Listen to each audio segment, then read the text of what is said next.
7:53. Welcome back to Breakfast Television, and we welcome back to the show World Adventure Brian Keating, who's taking us through Tanzania this morning, and from pedicure-performing fish to a few 100,000 flamingos, plus an active volcano.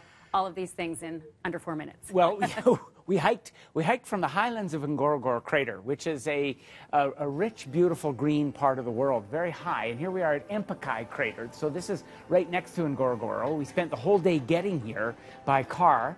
And then we met our camp staff. They had set up our camp for us. There's my wife wandering past the tables that have linen and all set up and ready to go. We spent a day walking out of the natural area. Then we descended down into the landscape where we started encountering villages, and then eventually into this acacia forest, this beautiful green bark acacia forest. Those are some vervet monkeys. And then we were met by our camp staff here with a tray full of gin and tonics. Just what you need at the end of a long day Refreshing. of walking. We spent 3 days walking, and there's my wife. She just said "tupa pamoja," which means we are together in Swahili. Oh. And then our donkeys carried our stuff down from the highlands in this forest. There's our guide, our one of our guides, and look at his shoes. They're made out of motorcycle tires, and he seemed to have a bounce to his step when he walked. Just a great guy. Now there's Volcano Longai. That is Tanzania's only active volcano. From there, we descended down into the lowlands, encountering giraffe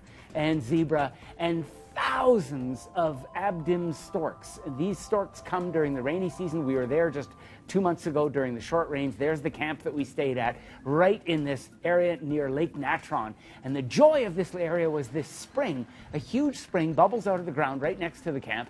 And this spring was the perfect temperature for us to cool down. It was very hot out, but the unique thing and the big surprise here were these little fish. They're called soda lake cichlids. They're adapted to the high alkaline waters, and they gave us pedicures. As soon as we got into the water, the fish they came right over and started to nibble on our skin, which felt, well, it tickled. It was great. And we sat in those ponds drinking our gin and tonics and beers late into the night. Early in the morning is when we started our activity. There's Dowdy, he's our guide, and he took us down to the muddy shores of Lake Natron.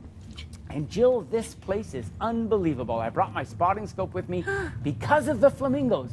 The 2.5 million lesser flamingos, one of the 6 species of flamingos in the world, 2.5 million live at this lake. That's 75% of the world's population of lesser flamingos.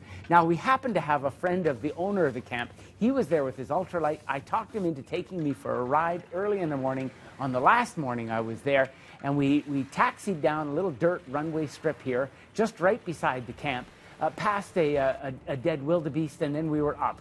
The reason why I wanted to go flying, I wanted to go over to Volcano Longai, that volcano. It last erupted just a few years ago, spewing ash from that caldera. Now, I had flown over this mountain a number of years ago, and I've always wanted to come back. To climb it is tough because of the heat and the steepness of the mountain, but to get in an ultralight, it took us 20 minutes to fly up to the crater at about 10,500 feet, looking straight down into this caldera. It was really quite exceptional. Then we came back and descended down onto that same dirt strip that we had taken off from about an hour earlier, and back to the camp. And it was just such a fantastic conclusion to a 4-day epic adventure, or a 5-day epic adventure of hiking from the highlands of Ngorongoro all the way down to Lake Natron, where it's world famous for the flamingos. And that sky is stunning.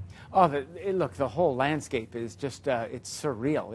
It's remote. It's down in the lower elevations. It's very hot. Where we started at over 3,000 meters above sea level, it was lovely and cool. The birds in the forest, fantastic. We saw, when we descended down to Empekai Crater, the lake down at the bottom, we immediately came across 2 or 3 species of antelope and baboon groups, and lots of birds, including our first sightings of flamingos. Incredible. We could talk for days. And your next travel, where are you off to next? Well, we've got a couple of trips planned, actually. I've got a trip next January. There's only 1 room left on the ship. We're going to the Galapagos Islands. You can just contact Civilized Adventures. They'll get you set up. And then I'm back to the Antarctic, where I was just a couple of weeks ago, next February, and that trip is wide open for anybody who wants to book. Okay, if you're traveling and you have the itch, this is the guy to go with. He has a wealth of information. Thank you so much.